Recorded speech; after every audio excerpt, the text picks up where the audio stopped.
दोस्तों, आज मैं आप लोगों से मर्चेंट नेवी के बारे में कुछ बातें शेयर करना चाहता हूं। फॉर एग्जाम्पल कि आप लोग कैसे मर्चेंट नेवी को ज्वाइन कर सकते हैं और उसके लिए किस तरह की तैयारी कर सकते हैं।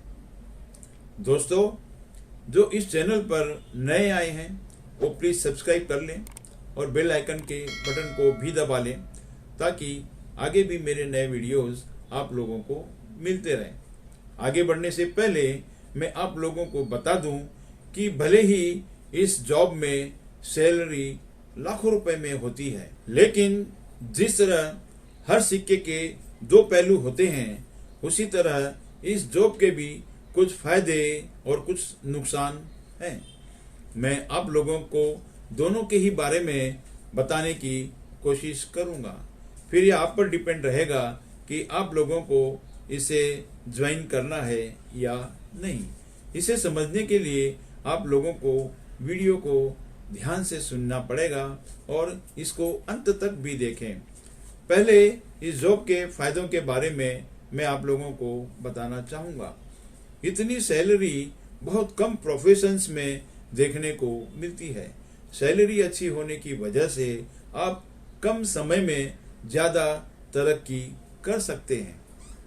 यहाँ पर आपको अच्छा पैसा कमाने के साथ साथ वर्ल्ड टूर यानी देश विदेशों में भी घूमने का मौका मिलता है। बहुत बड़े पैमाने पर आयात और निर्यात यानी इंपोर्ट और एक्सपोर्ट होने की वजह से इसमें जॉब सिक्योरिटी और अच्छी सैलरी के साथ साथ बहुत सारे लोगों के लिए एक आदर्श कैरियर का मौका भी रहता है। इस जॉब में विदेशों में घूमने और वहाँ के लोगों के साथ बातें करने का मौका भी मिलता है। जिन लोगों को घूमने फिरने का शौक है उनके लिए यह जॉब एक गोल्डन अपॉर्चुनिटी की तरह है। कई लोगों के बारे में मैंने देखा और सुना है जिन्होंने विदेशी सुंदरियों से प्यार करके उनसे शादियां भी रचाई हैं। अब पहले मैं आप लोगों को ज्वाइन करने का प्रोसीजर बता दूं। बाकी जॉब के नेगेटिव पहलुओं के बारे में अंत में डिस्कस करेंगे। इस प्रोफेशन में 4 डिपार्टमेंट होते हैं। पहला डेक डिपार्टमेंट, दूसरा इंजन डिपार्टमेंट, तीसरा क्रू रेटिंग और चौथा कैटरिंग एंड हॉस्पिटैलिटी। इसे हम सैलून डिपार्टमेंट भी कहते हैं। इस वीडियो में हम सिर्फ डेक ऑफिसर के ज्वाइनिंग प्रोसीजर के बारे में ही बात करेंगे। अगर आपको मर्चेंट नेवी ज्वाइन करना है तो आपको 10th पास करने के साथ साथ इसकी तैयारी करनी होगी, क्योंकि 12th में आपको पीसीएम यानी फिजिक्स, केमिस्ट्री और मैथ्स ये सब्जेक्ट लेने होंगे और जिसमें आपके 60% मार्क भी होने चाहिए। और उसके बाद आप लोगों को अपनी हेल्थ का भी जरा है ध्यान रखना होगा, क्योंकि एग्ज़ाम से लेकर और शिप की ज्वाइनिंग तक हर स्टेप पर आपको जो है मेडिकल से गुजरना होगा। अब तैयारी के बाद ज्वाइनिंग प्रोसीजर के बारे में बताता हूँ।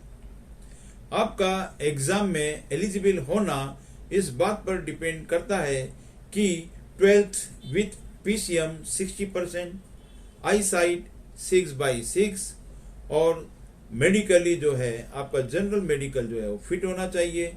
As between 17 to 25। ये सारी कंडीशन अगर आप सेटिस्फाई करते हैं तो फिर आप IMU CET का एग्जाम दे सकते हैं, यानी Indian maritime university common entrance test. IMU Chennai में है और साल में 2 बार एग्जाम्स कंडक्ट करती है, एक जनवरी में और एक जुलाई में। क्वेश्चन पेपर लगभग 3 घंटे का रहता है, जो कि 12th पीसीएम के सिलेबस पर डिपेंड रहता है। इसका रिजल्ट 1 वीक के अंदर ही आ जाता है, उसके बाद आपको एक स्कोर कार्ड भी इशू किया जाता है। इस एग्ज़ाम के बाद आपको IMU एफिलिएटेड या DG अप्रूव्ड कॉलेज में एडमिशन लेना होता है। एडमिशन के लिए रिजल्ट, स्कोर कार्ड के साथ किसी कंपनी का स्पॉन्सरशिप लेटर भी बहुत ज़रूरी है। जब आप एग्ज़ाम के लिए कॉलेज में जाते हैं, जब एग्ज़ाम के वक्त आपका सिलेक्शन हो जाता है, तो वहाँ पर बहुत सारी कंपनियों का कॉन्टैक्ट कॉलेज से रहता है। तो वहाँ पर एक बार आप सेलेक्ट हो जाते हो तो आपको आसानी से वो कंपनी का स्पॉन्सरशिप लेटर मिल जाता है। उसके बाद आपका 1 साल का कोर्स शुरू होता है। शिप में जाने से पहले यह बहुत ज़रूरी होता है, इसलिए इसे हम प्री-सी कोर्स या ट्रेनिंग भी कहते हैं, जिसकी फीस तकरीबन 5 से 6 लाख के करीब होती है। इसमें आपका एकोमोडेशन, फूड वगैरह जो है वो सब प्रोवाइड किया जाता है। 1 साल बाद डिप्लोमा के साथ आपको CDC भी इश्यू की जाती है, यानी कंटिन्यूअस डिस्चार्ज सर्टिफिकेट। यह दिखने में पासपोर्ट की तरह होती है।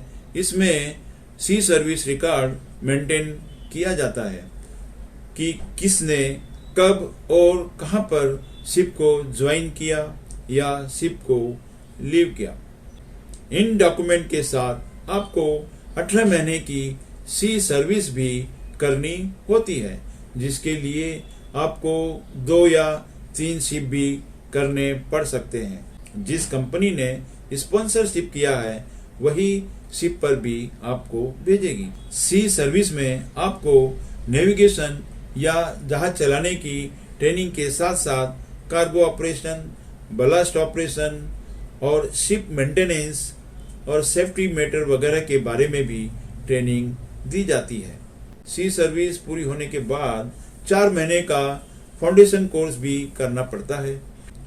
इसमें रिटन के साथ साथ ओरल्स भी आपको देने होते हैं। ओरल्स यानी इंटरव्यू। यह सब क्लियर होने के बाद आपको COC यानी सर्टिफिकेट ऑफ कॉम्पिटेंसी इशू की जाती है। यह एक तरह का लाइसेंस होता है। पहले COC सेकंड ऑफिसर लेवल पर इशू की जाती है।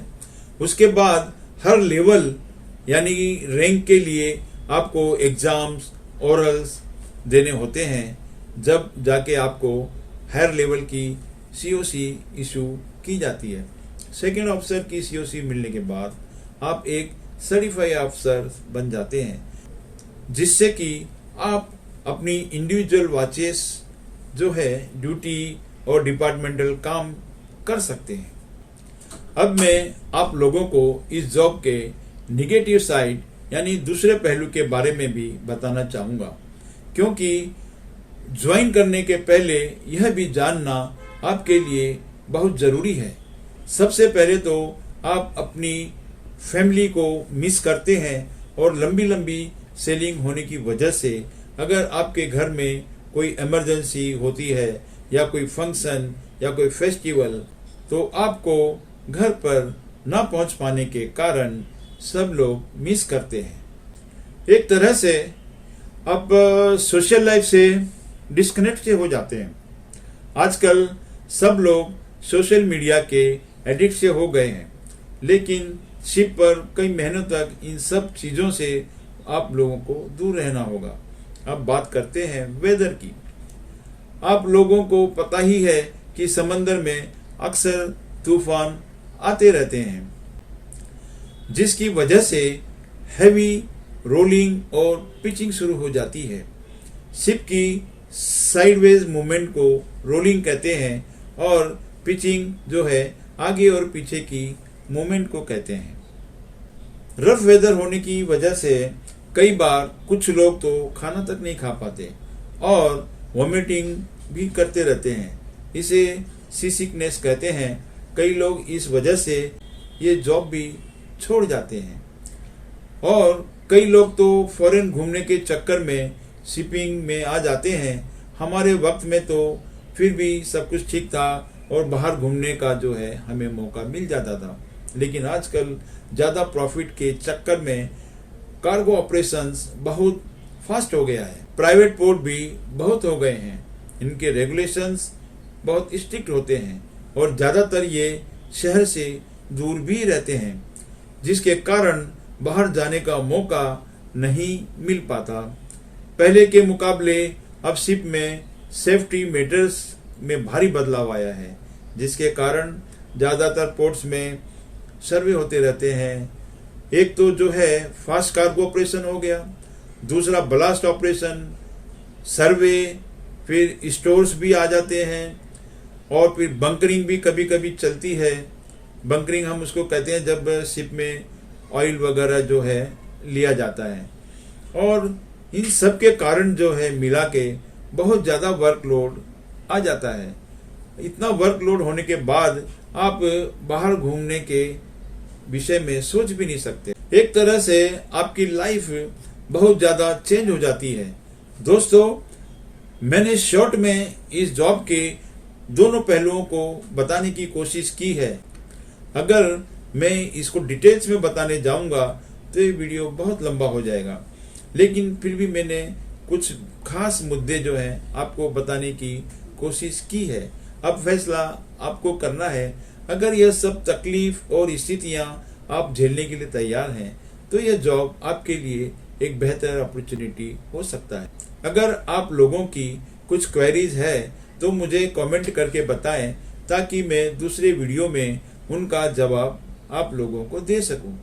इसी के साथ मैं आप लोगों से विदा लेता हूं। अगर किसी को मेरा ये वीडियो पसंद आया है तो इसे लाइक करें, कमेंट करें और शेयर करना ना भूलें। जय हिंद।